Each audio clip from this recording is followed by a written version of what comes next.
Hello everyone. आज का topic है लेबनीज़ थ्योरम। लेबनीज़ थ्योरम नाम सुन के तो काफ़ी डरावना लगता होगा, लेकिन एक बहुत सिंपल सी चीज़ है। तो आज हम इसको इजी वे में पढ़ेंगे, शॉर्ट टर्म में। तो जैसे कि हमने 11th एंड 12th में पढ़ा था, अगर हमारे दो फंक्शंस का प्रोडक्ट दे रखा है तो हम उसका डेरिवेटिव अगर निकालना चाहे तो हम कैसे निकालेंगे।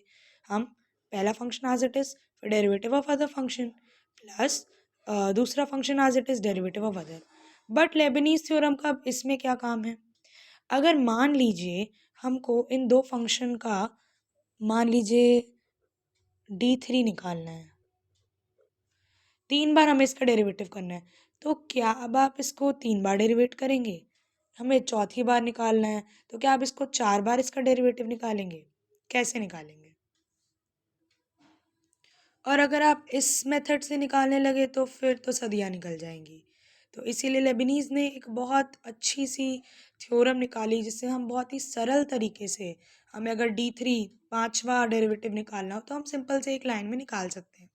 तो क्या है लेबनीज़ थ्योरम? मैं ज़्यादा डेफिनेशंस पे नहीं जाऊंगी। सिंपली अगर u एंड v दो फंक्शंस हैं x के, such that their derivative of nth order exist, यहाँ पे हम 4 5 6 7 8 किसी भी ऑर्डर, या हमने nth बोल दिया, अगर उनके nth ऑर्डर एग्जिस्ट करता है तो हम लिख सकते हैं लेबनीज़ थ्योरम से dn uv। ठीक है, तो इसमें हम क्या करेंगे, एक फंक्शन हम एज इट इज़ रखेंगे, फिर डी एन टाइम्स हम दूसरे फंक्शन को डेरिवेट करेंगे। ठीक है, प्लस फिर अब ये जो डी एन है इसकी पावर हो जाएगी कम, फिर हमने लिख दिया वी। ठीक है, फिर N c1, okay, and then U को हम फिर से डेरिवेटिव करेंगे। ऐसे ही फिर हो जाएगा हमारा डी n-2 वी nc2, फिर d² u। राइट, ऐसे ही सो ऑन हम जाते रहेंगे। तो इसमें याद रखने वाली क्या चीज़ है, हमारे पास दो फंक्शन है जिनका प्रोडक्ट हो रहा है। राइट, लेबनीज़ थ्योरम हमेशा प्रोडक्ट में लगती है। तो हमने पहला फंक्शन एज इट इज़ रख दिया। ठीक है, दूसरे फंक्शन में हमने n टाइम्स हमने उसका डेरिवेटिव निकाला, फिर हमने प्लस का साइन लगाया, फिर जिस पे हमने n टाइम्स लगाया था उसको हम कम करते जाएंगे। तो हमने यहाँ dn-1 लिखा, v लिखा, फिर हमें nc1 लगाना है। ठीक है, उसके बाद फिर जो हमने ये एज इट इज़ छोड़ा था इस पे हमें du लगा देना है। इसको हम एक बार करेंगे, यहाँ से घट रहा है, यहाँ से बढ़ रहा है, फिर प्लस, अब यहाँ पे n-1 था तो हम यहाँ पे n-2 ले लेंगे। उसके बाद फिर वापस से nc2, फिर अब यहाँ पे u को 1 टाइम डेरिवेट किया था तो यहाँ पे 2 टाइम्स, ऐसे ही सो ऑन हम करते रहेंगे।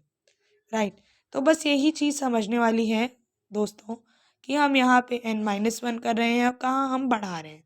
ये आपको समझ में आ गया तो लेबनीज़ थ्योरम आपके हाथों में है। तो चलिए, बहुत बातें हो गई, अब एक सिंपल सा एग्जाम्पल लेते हैं। ठीक है, हमें इसके इस फंक्शन का डेरिवेटिव निकालना है nth ऑर्डर में। ठीक है, ये क्वेश्चन आता है। तो सिंपली हम क्या करेंगे, अब गाइस हम कौन सा फंक्शन पहला लें, कौन सा u लें, कौन सा v लें, ये बहुत बच्चों के दिमाग में कन्फ्यूजन होगी।